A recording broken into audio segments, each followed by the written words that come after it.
maana bibiye Ali ameweza kushindwa kuvumilia na kuweza kumuomba msamaha bibiye Zuchu na kumwambia kwamba yeye ni mkosefu na anahitaji kuweza kupata msamaha kwa bibiye Zuchu kwa sababu kuna mengi ambayo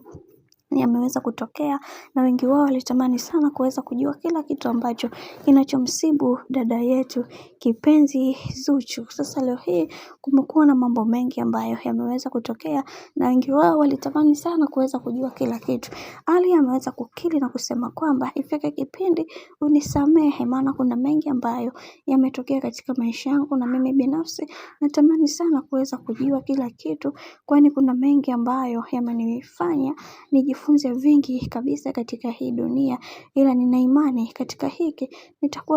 nitakuwa mchoyo wa fadhila. Naomba unisamehe dada yangu kwa kila kitu ambacho kilichoweza kutokea katika maisha yangu, kwa kuwa wewe ndio kila kitu na wewe ndio msingi wa maisha yangu. Hivyo sina budi kwenye hiki kuweza kukizungumza na pia na kuomba sana uweze kusimama imara nami kuweza kuhakikisha maisha yangu yanakuwa katika misingi na mikakati iliyo bora, maana nimepitia changamoto nyingi sana katika maisha, ila yote namshukuru Mwenyezi Mungu kwa hiki ambacho kilichoweza kutokea sasa.